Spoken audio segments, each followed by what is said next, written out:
Happy Sunday, everyone. Welcome to the best damn social club in the universe.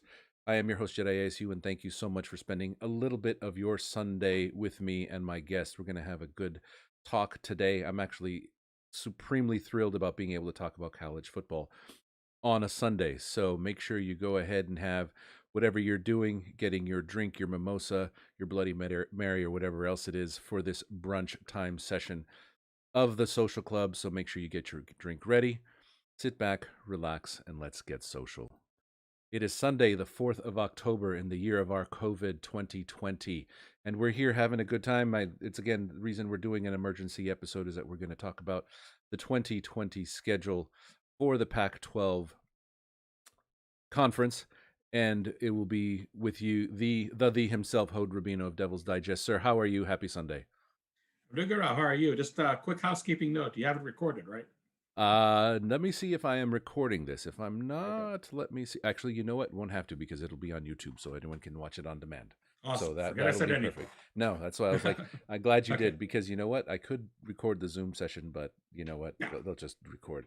Watch this. we're Nice. good. Thank you. And again, I appreciate you wanting to share that with Sure. all your fans, Huddle members as well. Always make sure you are joining part of the Huddle because there's always great information in there. But now that the seat now, so jumping into it, right now we are the schedule, the conversation, everything has marinated for a good 24 hours, right? At least.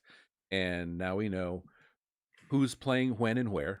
Your marinated thoughts, 20, not your initial strike and everything else, but your strikeout, but what else do you think after having looked at the schedule are some of your initial thoughts? Well, one thing, Rob, I've been talking a lot about anybody that follows me on Twitter or just is in my premium message board, the Devil's Huddle at devilsdigest.com. I've been talking about the level of preseason preparedness Yes. and how that aspect cannot be overstated when it comes to how far along Arizona State is compared to the vast majority of Pac 12 teams. And sure, you can look at the toughest games on the schedule being week one and week two, week Hmm. one at USC, week two hosting Cal.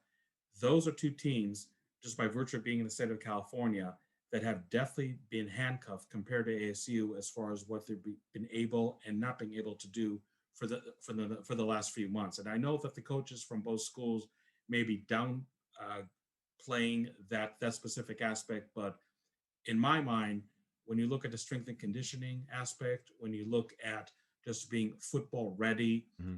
because you were able to ease into fall camp practices, so to speak, and not really being rushed into that, there's no doubt in my mind that both of those teams would love to trade places with Arizona State in terms of what they have been able to do in the last not only few weeks, but really several months. I mean, Arizona State has been very, very fortunate, touch wood, to not have any interruptions whatsoever. They've been going through weeks and weeks of walkthroughs where you're with a coach, helmet, shorts on a football field. You're not running full practice speed, let alone full game speed with pads, Hmm. but you're really getting everything down in terms of assignments and sort of techniques. And let's not forget Right. new schemes on both sides of the ball for the Sun Devils. So I think it is definitely imperative to mention that Arizona State is going to come into week one and week two, very two challenging games, but they're going to come more prepared than their opponents. What does it mean when the clock shows zeros?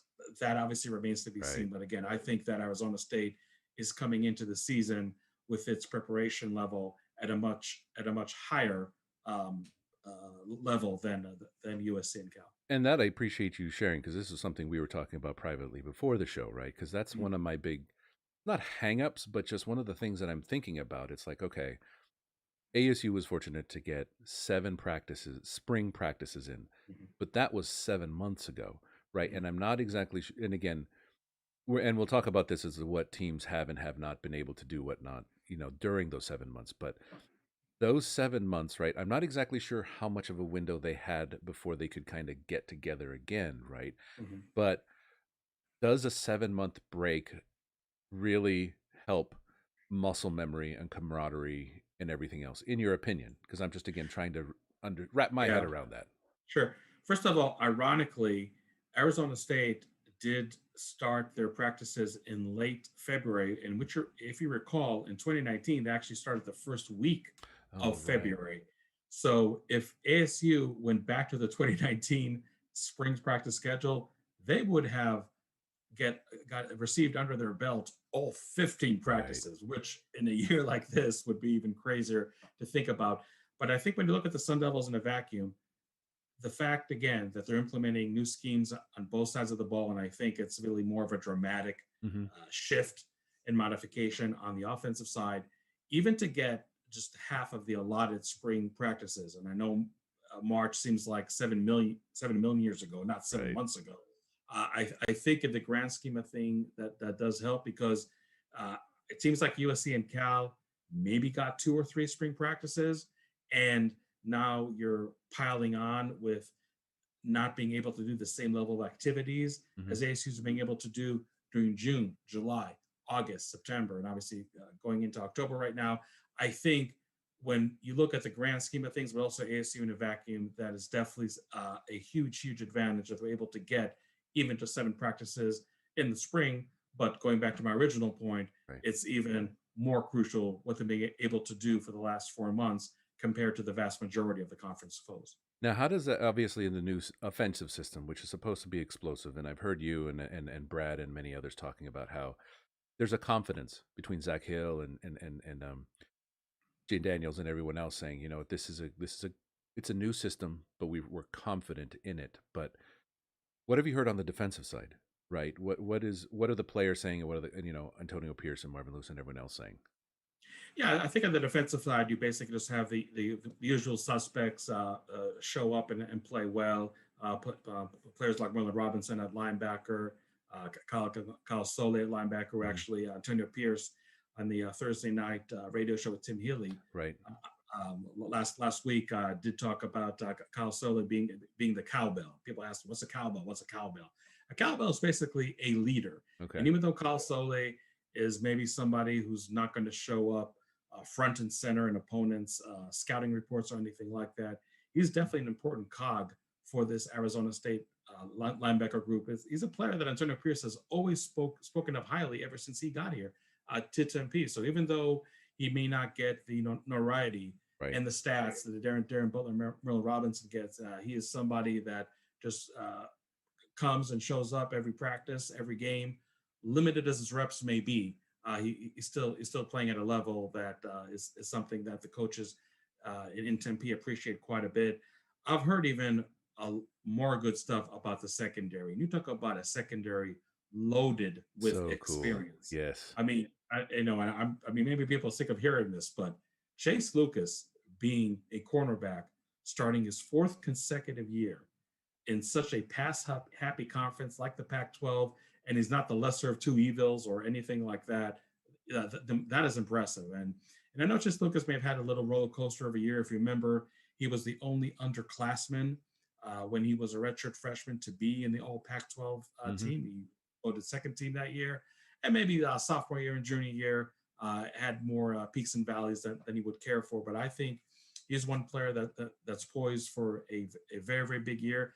And you have on the opposite side of the field, like cornerback Jack Jones, who was not a starter last year. And look, I mean, if you're trying to supplant Kobe Williams, good luck with that. Right. He's a player that even though he's no longer with the team after exhausting his eligibility, I really hope Arizona State fans appreciated what he brought to the table every day to that secondary and the ASU defense as a whole. But Jack Jones had one of the highest passes defended rates, not Mm. only in the Pac-12 but nationwide. So I think he has a pretty good foundation to build upon.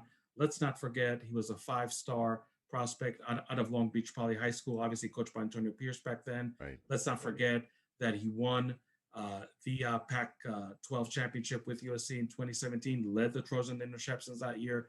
That this is a player with a lot of experience, a lot of savviness, and he showed us more than just a few flashes in 2019. And I'm really Right. excited what he can do in 2020. And I think Evan Fields, who was by far the most improved player, not only Mm. on defense, but the entire team at safety, even though now he's playing more of a traditional strong safety role rather than the Tillman safety role, the 3-3-5 in Right. 2018 and 19. He's a player that I'm hearing a lot of good stuff early on in practice. And two other players I should mention: DeAndre Pierce, who yes is Antonio Pierce's son, coming as a grad transfer from Boise State. Yeah, he did He some noise there, though. Yeah, he played at Boise State. He did have a lot of injuries, so maybe wasn't able Mm. to realize his full potential. But he's somebody that's showing really really strongly early on in these walkthrough practices for Arizona State. And another player who I think also showed us a little of his potential last year is Kiwan Markham, Oh, who yes, was the twins. yeah, his twin Keon redshirted, but Kiwan didn't. Kiwan plays safety. Keon plays Hmm. corner, and Kiwan is somebody who is going to have a hard time starting at safety because you got Evan Fields and Nashari Quaswell Right. and no more three safety alignment, but somebody who's more than just a dependable second stringer. So I think there's definitely a lot to be excited in the back seven. You and I believe, talked about it in previous social club meetings. What's going to happen with the front four? That to me is going to That's the determine key, right? everything. And that we were talking about that, right? Being able to give them getting to the quarterback is incredibly important. Like I think you said it. I don't know if it was Brad or someone else saying that the backfield has enough talent to give them enough time to get to the quarterback. But again, what's missing or why what is it with the DL that may be a shortfall? Because I've seen some analytics saying that actually might end up being the strength, but I don't know Yeah, why or no, no, how. no, absolutely not. The strength of this defense is not the defensive line as Okay. we stand here right Okay. now. Fair. Now, maybe mid December, we're singing a whole different song. But right Okay. now, you're talking about only one proven consistent player for the last couple of years, and that's Jermaine Lole. Mm-hmm. Now he's moving from the outside in the 3-3-5 alignment to the inside. He's playing an interior position called the three technique. And Okay. if you need a point of comparison, I'll bring in one of the best ones, Will Sutton. Okay. Now, I'm not saying Jermaine Lole is going to win back-to-back Pat Tillman Pac-12 Defensive Player of the Year Right. like Will Sutton did earlier last decade, but Jermaine Lole is somebody who the coaches say that is really in the best position for him Okay. with everything that he's able to do on the field. Obviously, it's a big difference going against a center or a guard versus a tackle on the offensive line, and I think Jermaine Lole is a player that can exploit that. Mm-hmm. The most important player, I think, on that unit is going to be Tyler Johnson. Mm. Tyler Johnson, who started at a defensive line, then played linebacker, then was off the team for a long time, was contemplating whether, with all the injuries he had, do you want to medically retire or not. People may forget, again, I know the Sun Bowl seems like 10 million years ago, but he had the defensive play to seal a much closer than it should have been victory over Florida State in El Paso. That was Tyler Johnson with the fumble recovery. Yeah. So Tyler Johnson now being at probably the most natural position for him at defensive end rather than outside linebacker, and he is somebody that his ceiling is way beyond this atmosphere. And if he can really fulfill maybe not 100% of his potential, but just 85, 90% of the potential, right. I think a lot of those pass rush issues that ASU had last year, those pass rush issues that really made that secondary on the stat sheet look much worse than it really is talent-wise. I think that's going to be that really is going to make a world of difference. And let's not forget the other presumptive starter at defensive end, Amiri Johnson. We have a great article coming up on him later on today on our front page at devilsdigest.com. And he's somebody that gained a good, I believe, 70 or so pounds of muscle. I mean, wow. the guy looks absolutely like an Adonis out there. Now, obviously, it's not enough to look, to look good without a shirt or at the swimming pool. You need also have to play football. But Amiri right. Johnson is one player that I know the coaches are really, really excited about. So if the Johnson and Johnson defensive end tandem can really play at the level that the coaches are expecting to, then those pass rushes for Arizona State may be less of an issue. And again, what what the desired result out of that is that now your secondary can really shine with a Right. competent pass rush up front. And you were saying with the movement from a 3-5-3 to more of a basic 4 start on the DL, they were talking about Jermaine Lele, and then also with Tyler Johnson, even Amiri. Is it almost similar to hopefully I'm getting this one like Cade Cody, where he moved from tackle to center back to center, I guess what it was last year, and then or who was that? Yeah, no, well, Kate Cote was slated to start the 2019 season as a starting center, but you're right, he did play a He lot of moved, guard. right, He played a lot of and then guard. it didn't work, but then he moved back to where he was comfortable, and then it went. Then he was able to shine, right? Then it was Yeah, like, okay, and Kate Cote, which is a great asset to have right now as a 6-year senior, as your starting center, or at least a presumptive starting center, right. did actually play one game in 2019, if people recall. I believe it was Utah. I could be mistaken, and he actually played guard in that game. He did not play center. The Coloca Ball was still playing center then, but Oh, at any event, I think the movement for Jermaine Lole is, I don't know if dramatic is the right word, but probably hmm, less dramatic, moving just from the outside to the inside, because you're basically asking him to do the same exact things. But going back to my earlier point, now when you're doing it against a slower, less athletic offensive guard or center, I think that Jermaine Lole, who had some nice hmm, success going against defensive tackles in the last 2 years, now going against a different caliber, against offensive tackles. Sorry, hmm. so now going against a different caliber player in an offensive guard or a center. I think that you might see him really flourish. But look, Will Sutton was able to do as well as he did from the same exact three technique position because the players around him play well. But Carl Right. Bradford is a level backer. Obviously, it's really the first name that comes to mind. But really, that entire defensive line They were in awesome. 2012 and 2013 really provided a lot of support to Will Sutton. So I hope they can do the same for Jermaine Lole, because if that's the case, I mean, look out. Maybe this defensive line, as some people said, as you mentioned, may end up being the strength of the team. Who Yeah, knows? and that's the other thing. Back to what you were sharing before about the secondary, right? Between Chase Lucas and Jack Jones, right? I think if it was if it was any other team, they would be interviewed and talked about everywhere, right? They would be they would be so high profile that you have, a 5-star back there in Jack Jones, and then you have a 4-year starter.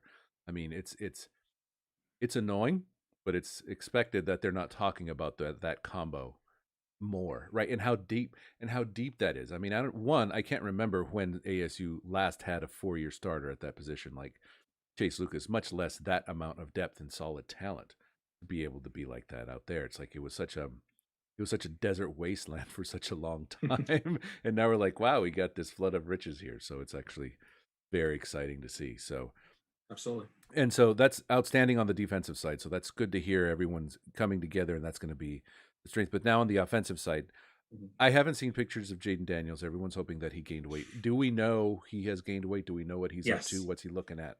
Yeah, he came on campus, and this comes from very good Of sources course. on the topic. He came on campus at 160. Yes, Okay. that low. He is now 195, and Right on. ASU football did have some kind of promo video featuring Jaden Daniels at night at Sun Devil Stadium. So Okay. actually, you were able to see somewhat of the weight gain. I think that video came out when the Pac-12 announced they're coming back to play. It wasn't announced. Oh, It so it's wasn't. It didn't just come out last week. okay. Yeah. So you're able to see a different body shape. 25 pounds of good weight, by the way. Obviously, Yeah, exactly. let's really put it out there. Obviously, the goal is by the time that he ends his career at ASU, which I believe is still going to be following the 2021 Hmm. season, he's going to be much closer to 195, maybe even pushing 200. Right. But I just feel that with this offense, he's not going to be required at all to be sitting there in the pocket 1 2000, 2 2000, 3 2000, and just wait for it and just evade Hmm. would be pass rushers at the last moment or anything like that. So I think when you talk about the uh, the physicalness of Jaden Daniels, I think some people made maybe too much of an issue than it really was.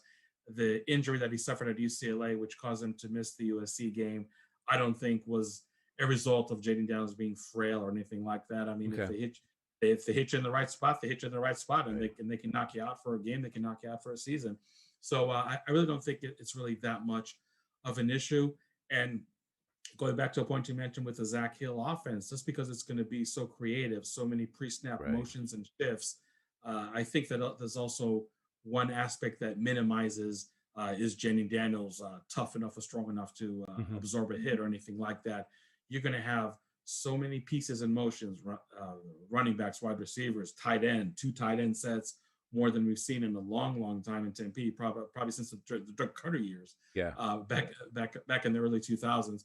So I think that the defense is going to have plenty to process, plenty to worry about, rather than saying, "Oh, Jenny Daniels is only 185 pounds," really to Right. make sure that we knock him and rough him up.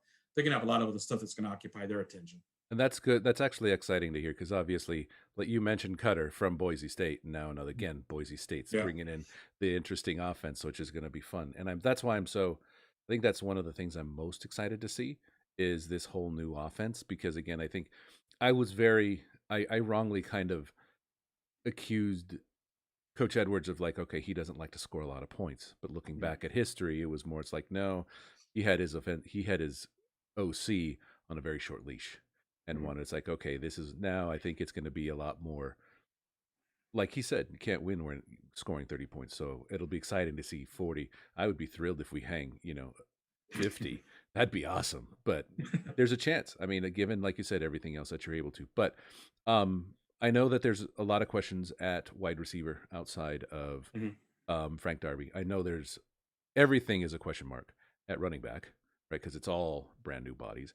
But Sure. also, we'll talk about those shortly. But offensive line, right? It's interesting because there was a lot of cool transfers that came in, right? So is offensive line looking better than it has in past years?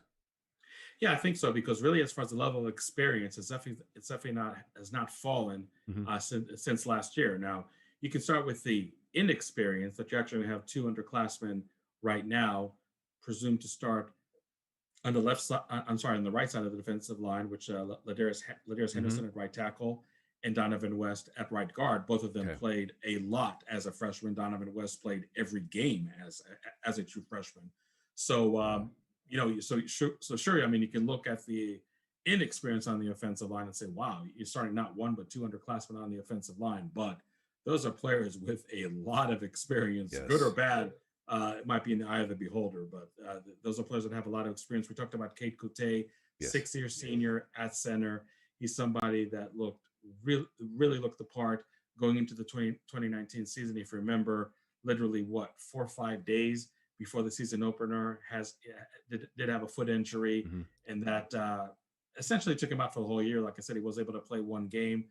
Great job by ASU's compliance office, having an appeal drawn up for the NCAA that allowed him to play to allow him to play in 2020. So he has a Right. 6 year of eligibility. And don't forget, somebody like Kate Cote could actually be a 7th year senior, grad student, That's doctorate true. student, whatever you want to say, because there's basically an eligibility freeze right now Yeah. because of COVID-19. So that's something that you might want to look out for the 2021 season if you're already looking forward to that. And then on the left side of the line, you got a left guard, Henry Haddis, a transfer from Stanford, and then a left tackle, Kellen Disha, transfer from Texas A&M. Right. Exactly. Haven't heard too much about Haddis so far, and I know that even if he was able to come here in the spring, he did have to graduate from Stanford first. I mean, Mm. he did have some injuries he is rehabbing from, but Kellen Disha is another player that people on the team have told me has definitely stood out quite a bit for this ASU offensive line. So I think there's a potential for this ASU offensive line to be better Okay. than it was in 2019. And I think when you look at the numbers that Benjamin was able to put up, which really paled in comparison to what he was able to do in 2018. Right. Obviously, breaking the single season record. I think a lot of it was a function of a inexperienced offensive line. So Mm. the offensive line is not going to be lacking with experience, even those sophomores or semi-veteran players at this point. I expect them to play better, but there may be not a question mark because there's more question marks of running back and wide receiver, Hmm. as you alluded to, absolutely. Right. But it's still a unit that does have to prove itself in some aspect. And I think they're really going to go as far as the center and the left side of that line. All of them veteran senior players are going to play. If they can really just set the tone for the rest of the front five, I think Arizona State's going to be in good shape. How's the depth, by the way? The depth is kind of questionable right now. There's one player that I would look for to maybe even crack the starting lineup at some point. Maybe, just maybe, is Ben Scott, a redshirt freshman. He's a true swing offensive lineman. People on the team told me that he can definitely play center and guard. Maybe not so much tackle, but I don't know if they would be losing a lot of sleep if he had to play there in an emergency or anything like that. But Okay. Ben Scott, an offensive lineman from Hawaii, out of all places, is somebody that has shown a lot of flashes during his first year when he did redshirt. And coaches, I think, are really excited to see what he can do right now. He's going to be the first man off the bench, if you will, Okay. probably most likely in an interior lineman capacity rather than a tackle. And how about, I know he's the board favorite, Frias. I know he's been there a Yeah, couple of years, so yeah. Frias is just a mountain of a man at what is I think 6'6", 280 yeah. or something like that. It's been slow developing, Okay. and I would caution fans not to get down on an underclassman offensive lineman. It's always a position that does take a long time to develop. The sophomore? He's a sophomore. Oh I wow. believe he's a sophomore. Okay. I would have to look at my sheet right now, Yeah, sure. but I do believe it is his third year on the team, and he does have, I'm not gonna say a long way ahead of him, but definitely a way ahead of him to really Right. develop into a competent lineman that can actually challenge any starters in the future. I'm not pinning it all on him, but I think don't be surprised if ASU is really want to bring in into the 2021 season at least one grad transfer offensive lineman, maybe even two, unless you take advantage of this Mm, eligibility freeze rule and maybe a guy like Henry Haddis, Cade Cote, Kalen Deesh, one of them, two of them, all three of them, said, hey, you know what, we might come back for the 2021 season. That would be absolutely huge. I mean, I don't think right. the probability all three of them coming back is that high at all, but that would Remy definitely Martin be came back, so there's a chance. There's a chance. yes, so yes, And that's a huddle idea for you, and I don't know who you'd assign this to, but that's kind of my question. You just mentioned it, and I don't know if you've done this because I don't know if I've seen this thread. Have you written up who you think, or percentage of chance likelihood someone may come back because of the suspended eligibility? Right. So yeah, that's a piece that I think is just more prudent to do at the end of the season wonderful. rather than beginning of the season. Okay. Look, obviously, NFL scouting report is going to be a huge part of it. Mm-hmm. But a lot of players, especially the three offensive linemen that I mentioned, have they just had enough of college football? Have they just had enough of Okay. football altogether? You Yeah. always have that aspect. And again, I'll go back to Tyler Johnson, the defensive end who I mentioned earlier, because of all the injuries that he had to go through. He was thinking about quitting football altogether. Recall that. And he's a player that coaches have been really, really high on him. I mean, credit to Antonio Pierce and the long list that you can give him credit for 10,000 other things. Right. But credit Antonio Pierce for convincing Tyler Johnson to come back on the team and say, look, you have NFL potential. We are going to put you in a much better position at the defensive end. You can flourish. Maybe even have the chance to declare early for the NFL following the 2020 season. You have a lot of incentive to come back and showcase yourself. So Right. if maybe the same argument can be made to one of those offensive linemen that I mentioned, or maybe some other players Of course. on the team, but one player which I don't think is shocking news or anything like that, linebacker Merlin Robertson, I would highly, highly doubt that he would be back for the 2021 season. Yeah. Obviously, he has to play better than they did in 2019. Go back to his defensive freshman of the year form in He would have to 2018. have a hell of a grade this year, wouldn't he? Yeah, but if he could play at that 2018 level, let alone beyond that, and I think there's no reason why he can't. Antonio Pierce, another thing that he mentioned that Thursday night show that Merlin Robinson dropped a lot of excess weight. He's now at 239. Wow. He's somebody that, barring unforeseen circumstances, he can almost etched in stone for him to skip his senior year and enter the NFL draft following the 2020 season. So that's one name that I think He has a family. He has a lot of other things, exactly. responsibilities beyond that. So that makes sense. Exactly. But as far as other players, I mean, Ashari Croswell, I would look at him. the Yeah. safety, the defensive lineman, Jermaine Lule, we talked about. That's definitely another player that could see skipping his junior year. But Right. yeah, really, aside from that, I mean, I don't know if there's really a whole lot of players with incentive. Everybody else is really just a senior at this point, exhausting the eligibility after the Right. 2020 season, unless they want to take advantage of the eligibility freeze rule. Exactly. Exactly. And that's going to be an interesting, like you said, discussion at the Mm. end of the season. So that's fair. So now moving to, I don't even know which one to move on to. Let's move to wide receiver because I think we'll Okay. save running backs because that's more questions. Obviously, we have Frank Sugar Sweet Tea Swole. Swole Darby, right? Obviously, he's going to be the number one, and so Mhm. he's definitely had an amazing story. It's like a lot of things got in his way of not being able to, you know, whatever it is, always something kind of got in his way, but he's always able to overcome it.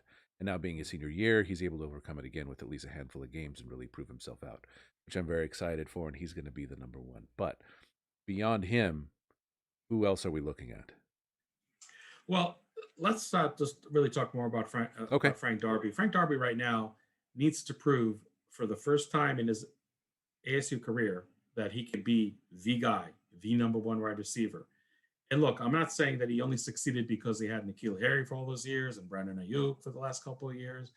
Frank Darby is a very talented wide receiver. If you made Yeah. a list of the five most talented wide receivers in the Pac-12, there's no way you can exclude Frank Darby from that list. Right. And even though ASU didn't have a great stretch towards the end of the 2019 season, Frank Darby put up some crazy numbers. Hmm. I think he had like 6 touchdowns in 4 games Right. or something like that. And that's with Brandon Ayuk being the man, Right. but, by the way. So Frank Darby is another player that I'm hearing early reports being definitely one of the standouts on offense, Okay. really embracing the leadership role. You may have not seen on Twitter a couple of days ago. Frank Darby is the first known captain Oh, out there, and interesting. yeah, and I think that you know there maybe was some maybe concern is too strong of a word, but to see if Frank Darby was able to balance being the man on the field, but also Mm, the leader off the field. I mean, yeah, look, I mean, he has a million watt smile. I don't know if of the guy course.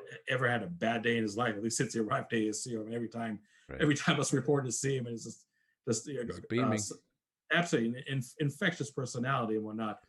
But can you be the leader off the field and really on the field for that matter too, with like you said, a very inexperienced wide receiver group, but still be the number one aerial target for Right. Jaden Daniels, get that first down when maybe you have more confidence in him than other wide receivers. That's a big question. But I think Frank Yeah. Darby, early reports right now that he's definitely up for that role and he's ready for that responsibility. Now we talk about other wide receivers. Two freshmen that I've been hearing that are really standing out right now. Elvie Buckley Shelton, Hmm. who's probably going to play the slot wide receiver that Kyle Williams played last year.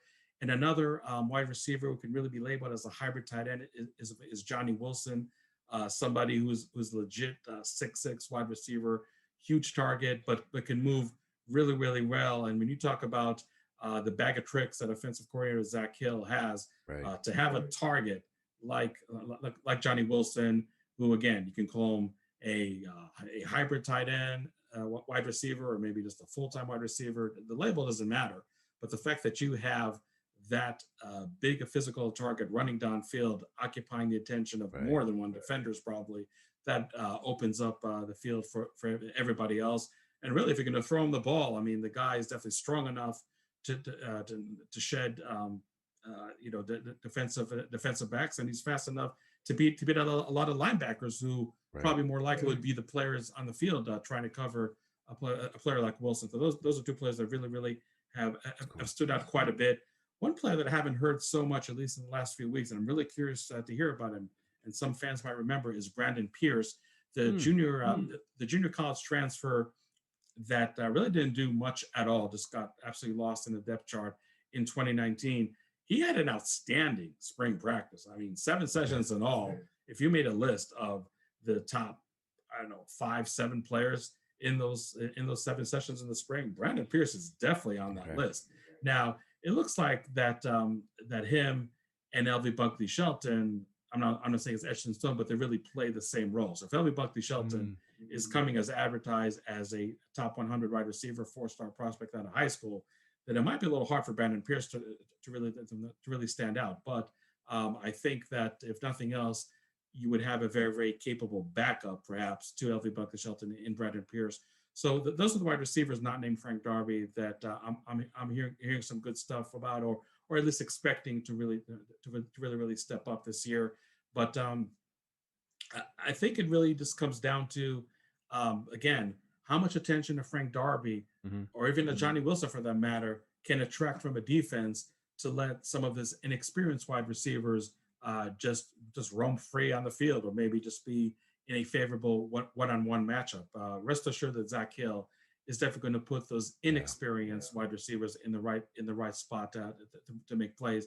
But again, I think that Hill probably has better weapons than a lot of people think he does. Just because of inexperience doesn't mean they're not talented. And obviously, for ASU's sake, you hope that shows up in the 2020 season. absolutely. Another fan favorite and Twitter, active on Twitter, is Chad Johnson. Oh, How's that? absolutely. Anything? I mean, have there been any reports with him, or how's he doing on the field as well? I really haven't heard anything that would list him as a standout early on. Okay. For what it's worth, I know that his dad Ocho Cinco is somebody who would like always to dabble in place kicking, and Chad Johnson Jr. showed the apple does not fall far from the Oh, tree. that's funny. He nailed a pretty nice field goal in the dome and put it on Twitter. That really was impressive. Yeah, Chad Johnson Jr. I mean, I don't know if it's a serial player that may be able to crack the starting lineup, but I definitely expect him to be to be in the two deep. And then again, Okay. I think that Zach Hill is definitely competent enough of an offensive coordinator to put somebody like a Chad Johnson Jr. Really in the right place to make plays. But honestly, when I was asking about a list of standout wide receivers, his name did not come up Okay. immediately. Got it. And I did have a Zach Hill question, but I'll actually ask that one later because I want to move to running backs. Right. Obviously, we have multiple recruits trying to fill the shoes of a one Benjamin, because he was Mhm. truly, literally, and thankfully our one workhorse last year. Right. So I'm hoping it's run by committee this year, but I'm familiar with some of the recruits, but go ahead and tell us, who you saw that stood out in spring and who else we should be mindful of.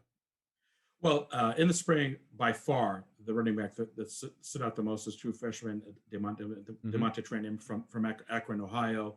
Another 4-star prospect in this top 25 class from last year, and he really came as advertised. Before he came to ASU, I know ASU fans were marveling about another player that looks like an Adonis, just Right. crushing it there in the weight room and everything. But okay, that's all fine and dandy, and maybe running back, needs it more than some other positions on the hmm field. But how's it going to translate when, as we say, the rubber meets the road, and you're out there trying to run between tackles, or trying to run away from defenders? And Demonte Training really has come as advertised Okay. in the spring when we saw him, and now in these last few weeks, I'm hearing a lot of good reports about him. So don't be surprised if he's a starter. hmm However, one player that I mentioned a lot in the huddle, and he came late in the recruiting class, is a junior college running back from Mount Sac in Southern hmm California, Rashad White. Yeah. And he's somebody that I heard some good stuff even before the workouts really started out in earnest. And I just had this sticky feeling like, he's a taller running back, maybe a poor man's Kalen Balaja hmm in that vein. But he's somebody that I felt, you know what? I mean, he can really give Demonte Trainum a run for his money. And I love the way Trainum plays. I mean, I'm not a Trainum hater by any means.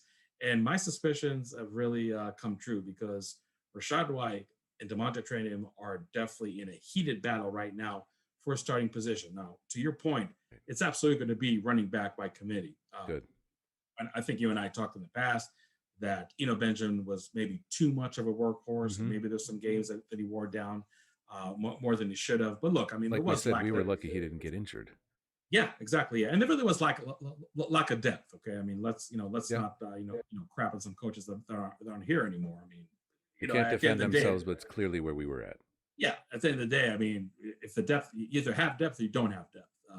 So if after right, as much as he did, and it worked out. Like you said, no injuries, setting the Right. school record, having a winning season. It did work out in the end. Hmm. But Rashad White is somebody who, at a minimum, can take a lot of Yeah. the load off of DeMonte Trainum. And again, I think that's going to be a very heated battle all the way to the season opener, who's actually going to be the starter. But if you ask me right here, right now, who are the two players that are really going to carry the load the most? It's definitely DeMonte Trainum and Rashad White. I'm not Hmm. discounting Daniel Nagata, and he's going to be maybe more of Right. that third down back, change your pace back, what have you. So I just think he still can contribute in his own right. And again, having such a creative offensive coordinator like Zach Hill can maybe even elevate not as role in the offense Right. that much more. But again, if you're looking at the workhorses, DeMonte Trainor, Rashad White, those are definitely the names that I think ASU fans should keep in mind.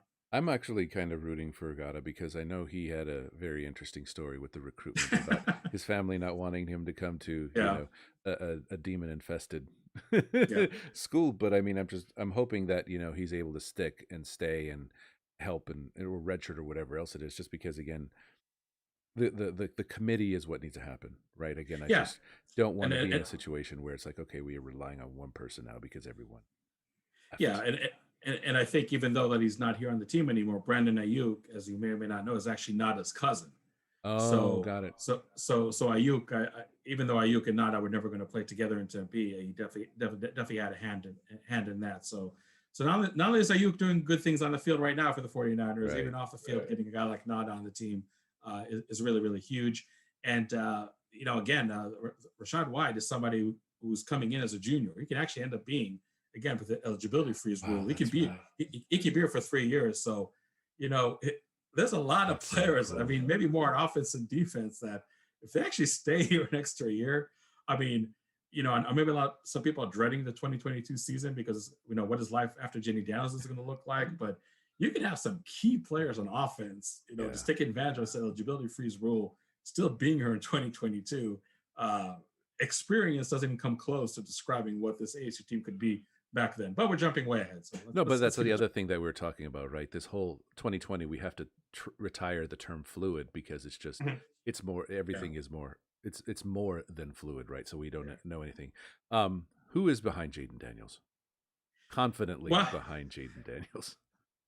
the only scholarship quarterback you have right now is true freshman Dylan McLemore from your neck See, of the woods over but that's the interesting thing you're saying that, right? Because it felt like we had 20 different quarterbacks there. recruited, and then they all left. And it's almost like when Washington went 0-12 one year, and now they're in the Mhm. playoffs, right? It's like it almost feels that way, that it's flipped to Yeah. the point where, you know, we don't have any quarterbacks. Yeah, look, it's definitely going to be a concern. I'm not gonna minimize that at all. Jack Smith, the son of ASU skipper Tracy Smith, Hmm. decided to transfer out. He was actually a scholarship quarterback Right. behind Jaden Daniels. Wasn't able to do all of spring practice, but to my knowledge, definitely did a good chunk of preseason workouts with his teammates, but Okay. decided that he actually wanted to go to a place that he could play right away. And Mm, Central Washington is his destination, okay. and that's where he's going to suit up. Ethan Long obviously came in here as a quarterback. Now is more of a tight end H back, Right. and I don't know if I would call him an emergency quarterback at this point, but I guess maybe you could label him as one. But I think walk on Trent Bourget from Tucson, Hmm. somebody who, as much as he can show flashes as a walk on, as a scout team quarterback, definitely did have those. So. Him and Mecklemore on paper are probably going to battle for that Okay. backup role behind Jaden Daniels. But yeah, if you ask me about areas of concern, especially on offense, but backup quarterback is definitely one of them, Yeah. and that's why don't be surprised if ASU actually takes two quarterbacks in the 2021 class. Granted, the numbers are really, really tight, Hmm. but I think that Zach Hill and Herm Edwards, for that matter, do want to have some kind of comfort level of having probably more than just a couple of more than just 2, 3 scholarship quarterbacks Right. on the roster. So that's something maybe to look out for. Yeah, it was definitely a flood of riches with all those quarterbacks, and you just Yep. see how brilliant they're doing at their other schools. So it was just like ASU did something right. But to Mhm. that point, right, with Zach Hill, this is kind of one of the questions. Is Zach Hill, how would you classify Zach Hill? Is he an offensive, more offensive, not genius, right? Much more focused on scheme and implementing it and making sure everyone knows it? Or is he more of a quarterback whisperer? Or does that make sense? Like, what do you see him being? Historically, what has he been and what is he going to be? Yeah, I think compared to a lot of previous offensive coordinators at Arizona State the last 10, 15 years, he's definitely more of a quarterback whisperer than those individuals have been. Okay. But he's definitely somebody that just wants to throw away the defense, throw off. I'm sorry, the defense as much as he can. Mm-hmm. Like I said, pre-snap motions, pre-snap shifts. When a wide receiver runs down on a route, he's not locked into, okay, I need to run, a go route, a dig route, a comeback route. Right. I'm running the route, but I'm reading the defense, I'm reading the secondary at the same time, and I'm adjusting accordingly. Right. Now, anybody that watched the first few spring practices saw Jaden Daniels throwing a higher rate of interceptions than he ever did, not only during the season, I but even remember during that. but even during fall camp in 2019. And a lot of it is just that confusion factor of, okay, the quarterback maybe not knowing where the wide receiver is going, the wide receiver not knowing where to accept the ball. Yeah. So that's something that still, might be work in progress. Obviously, to a lesser extent than it was even just a few months ago, Mm-hmm. let alone back in March.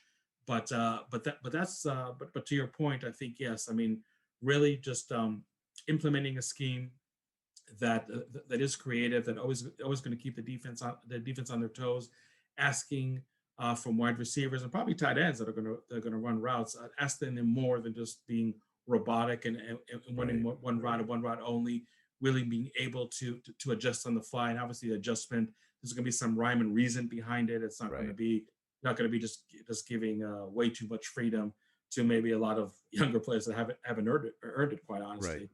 So yeah, so that's really, I think, what you expect from a Zach Hill offense. And look, if somebody like Antonio Pierce, co-defensive coordinator, is still marveling even after a few spring practices at how much this offense is throwing at his defense, I think that's definitely a good sign that this offense is going to look differently. And I know you mentioned earlier, this offense has to score more than 30 points a game to Absolutely. even dream about the aspirations that it has, winning the South, winning the Pac-12 championship, and beyond.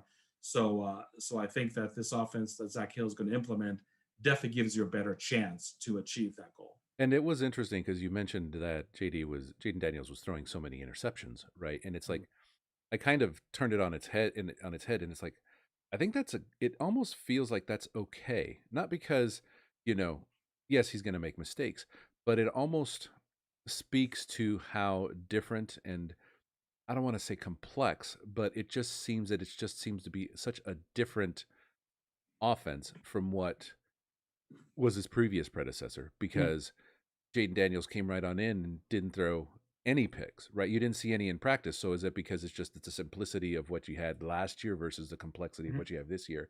But it seems like it's so much more different. But again, the way everyone's talking, they're more confident and they've learned it. But again, those interceptions may be reduced. I mean, I can. I'm excited for when Twitter melts down when he throws his first interception, right? And it's not because he's doing it on purpose. I think again, like you said, it's a new system. They're all learning it and they're trying to figure it out. I think that's something that really should not go unnoticed, is that this offense is really going to require Jaden Daniels to take more risk. Yes. So, look, to record 2 interceptions in the entire season like Jaden Daniels did, that's almost unheard of. But at the same time, that also speaks to the conservative nature of the offense. And I think Zach Hill, sure, by default, he may put in Jaden Daniels in positions where he might be more prone to throw interception rather than a complete or Right. even incomplete pass. But what's going to be the pay dirt? What's going to be the ultimate result of having this offense in terms of points on the board, Right.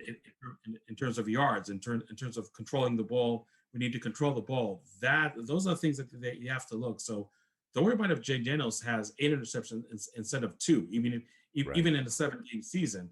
But has this offense achieved all the goals that Herm Edwards wanted to achieve as when he brings somebody like Zach Hill into the staff? So those things are gonna look at. And Herm Edwards was very vocal about the fact that, look, it's great that Jaden Daniels was responsible with the ball in 2019, but in 2020 he's going to have to take more risk, and he has Mm. the offense that is going to ask him to take more risk as it is. But overall, Herm Edwards and obviously Zach Hill believe that the reward is definitely going to outweigh the risk in this offense. So again, like you said, Twitter may melt down, maybe not after the first interception, maybe after the 5th or 6th interception, Right. but just can't look at it in a vacuum of, okay, how many interceptions is JD Nels throwing?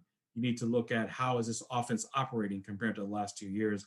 If it's operating at the level that all of us thinks that it is, trust me, you're gonna have to worry about Jaden Daniels throwing 6 or 8 interceptions.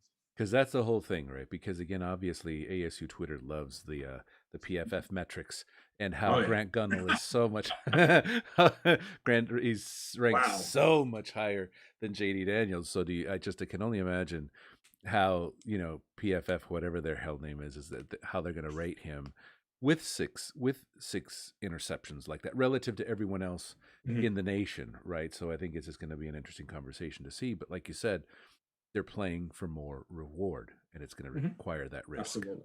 Okay, Mm-hmm. that is good. Let's see, what else did we want to touch? Your thoughts on the record. I don't know if I don't know if you've publicly posted that in the huddle, but what do Yeah. you think? ASU, how's ASU going to land? Well, I mean, I like to give my initial record prediction and maybe see if it changes as we get Okay, closer to the beginning of the season. right.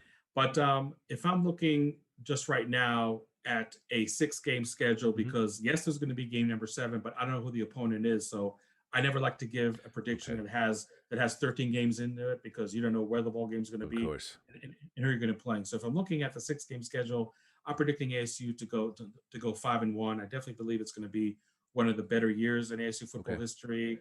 Whether you want to put an asterisk next to the schedule or not, I mean, again, that's your own right. on opinion or on prerogative, I guess. But I just have a sticky feeling about that home game against UCLA.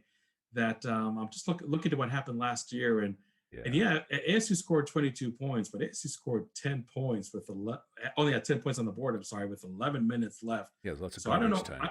I don't know why that offense struggled as much as it against the UCLA defense. I suppose it's a unit that is better than last year. Right, And going back to what you and I talked about Arizona State having less experience on offense. So I just think that maybe in a weird way, UCLA compared to a lot of other schools in the Pac-12, at least last year, was able to fairly figure out this ASU offense. Now, right, again, we're talking about a brand new scheme altogether, but right. I don't know. I just have like a bad sneaky feeling about that UCLA game, but I think ASU should be fine. Otherwise, not saying every win's going to be pretty. Not going to say that, as you said, ASU is going to hang 50 points on every other Pac-12 opponent Right. or anything like that. I'd be okay hanging 50 on Utah though. Yeah, That would always be good.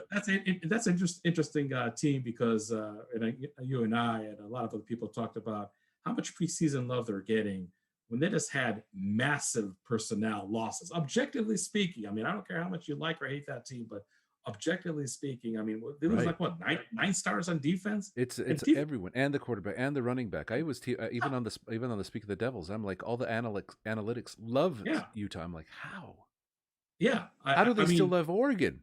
All those people are gone. But I mean maybe it's just next man up. But I'm yeah. like how Yeah, I know. Yeah, Oregon. I mean, they still have a lot to figure out in their secondary, mm-hmm.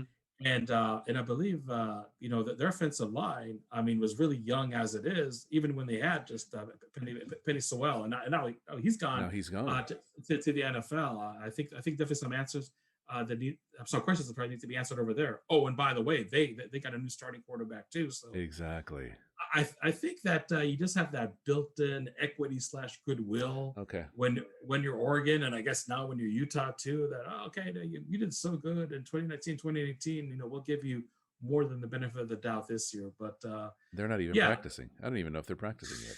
well, I mean, very, very limited compared to a team like ASU. But Right. yeah, again, going back to my record prediction, yeah, I think that again, USC and Cal not coming as prepared going into the season, being ASU's opponents week 1 and week 2, I think is huge. I think Mhm. ASU much rather catch them in the beginning of the season Right. rather than the end of the season, even though it's an abbreviated Of course. slate of 7 games. And yeah, just UCLA, I don't know. I just have a sneaky bad feeling about that being the loss, but I feel comfortable that ASU can win the other games. Again, some games might be prettier victories than others, but I think that ASU definitely has a lot of the tools to be successful this year. And I think that this might be a lot like 2018, where this defense, which we mentioned, is stacked, especially in its back seven, Right. is really going to have to and be successful in carrying the offense in many of those contests. Maybe every game looks like the 2 games against Michigan State, where yeah, ASU won, but man, the defense came to play in a big way. That's always fun to, I mean, it's just like when you're able to see, and that's when I was doing, I know we're coming up at the top of the hour, but I remember watching, and well, when I was creating the Most Wonderful Time video, and I'm going through, and it was like, yeah, the offense did, but just doing, and that it sparked another idea for another video. Mm. That highlight, the defense was just, yeah, they would come to play. Again, I don't, Oh yeah. it just, obviously the UCLA game was just, I guess an exception, but they just always, it was so exciting to see them play that way. So that's why it's going to Yeah, be another fun time this year. yeah, even Washington State, and I had some, friendly disagreements with people on my message board. I said, look, I mean, yeah, I know Mike Leach, was able to carve at the air raid the first, 3.5 quarters, but when that AC defense needed to show up against the air raid in the last, 7 or so minutes of the game, Right. they did. Yep. And look, I mean, yeah, Jaden Daniels, helicopter touchdown, great at everything, but the AC defense won that game. The way they were able to shut down the Cougars on that last drive, and, Right. and I think that air raid must be like the most dreaded offensive scheme you want to face in a 2-minute offense, because Yeah. it's pretty like air raid is pretty much a 2-minute offense for the full 60 minutes, right? And the flip side is the triple option, right? Where they'll drag out a whole series for 13 minutes. You're like, ugh. Either way, they're both exhausting, right? So Exactly. Yeah. that's Exactly. funny. So yeah. So I think the ASU defense is going to have a huge part, especially when we talk about a lot of inexperience at the skill position. So again, a 5-1 record doesn't mean that ASU is just blowing out of the water Right. every Pac-12 foe they're going to face. But this defense, I suspect, is really going to have to carry the offense in more than just 1, 2, 3 contests, even though the whole schedule is only 7 games. So then last two-part question for you. One, Mhm. with that with a win over USC, as you're predicting, um, does that get ASU ranked after that? And two, how many times is Herm Edwards on TV because of that win? Well, the second question is much easier to answer. Okay. A ton. Yeah. A ton. Herm Edwards on a loop.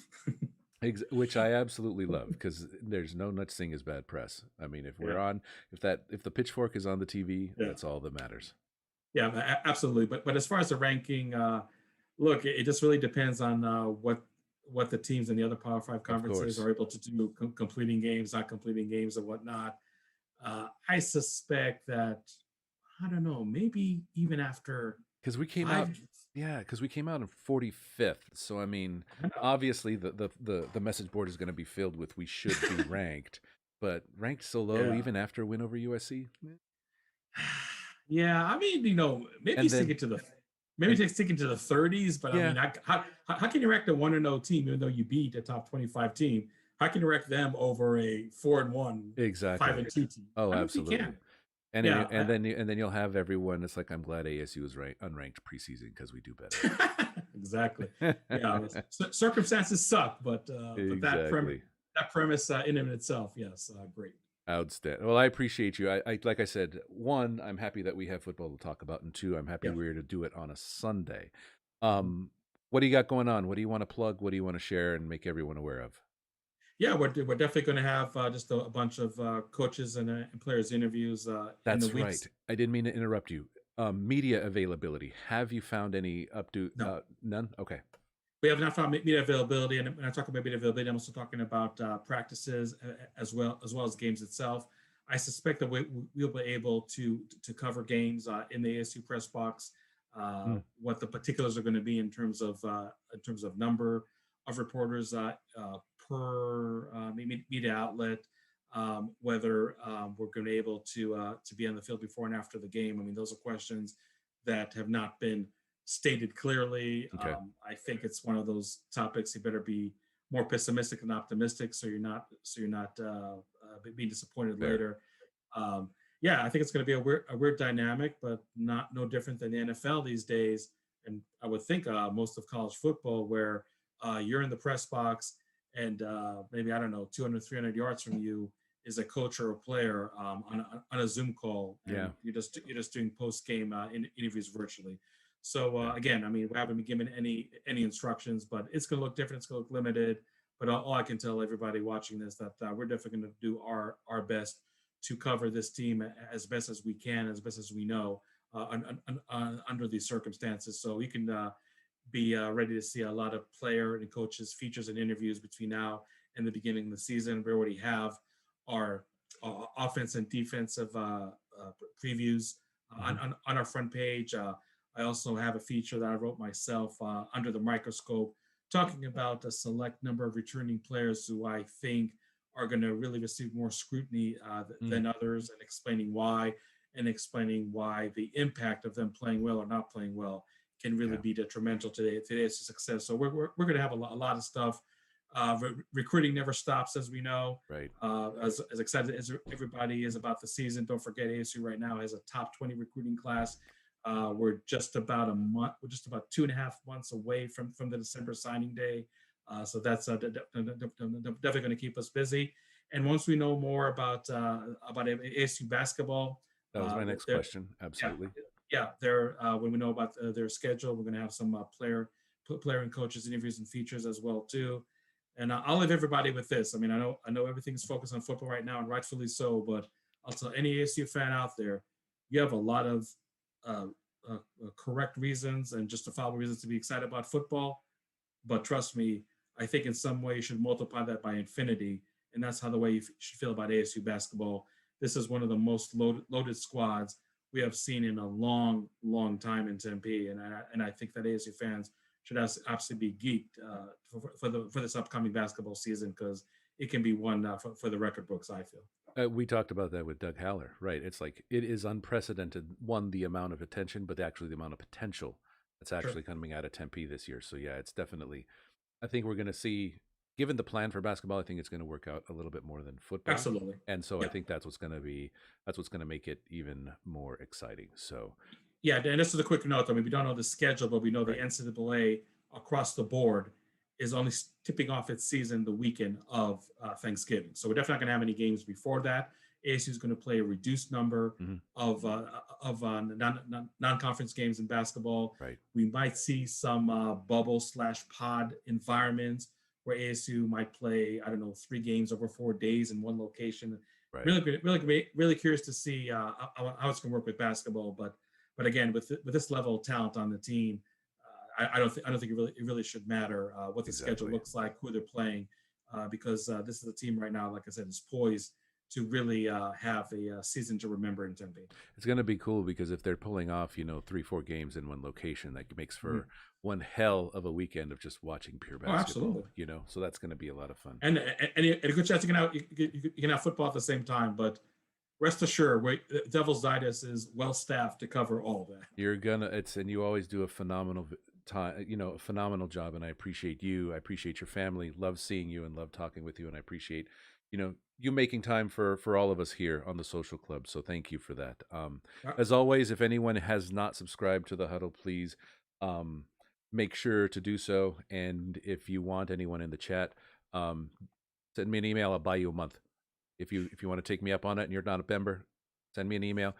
JediASU@gmail.com. If you're not a member of the huddle, I will buy you 1 month just to prove out that you will remain a huge fan of the digest going forward. So, Hode, thank you, my friend. Love seeing you. Love to your family. Hope, have an excellent week. Obviously, we will see each other. We'll talk virtually as well. Very, very welcome, and thank you so much, Rob. Appreciate you. I'm going to sign off real quick. Stay on the Zoom and we'll chat real quick.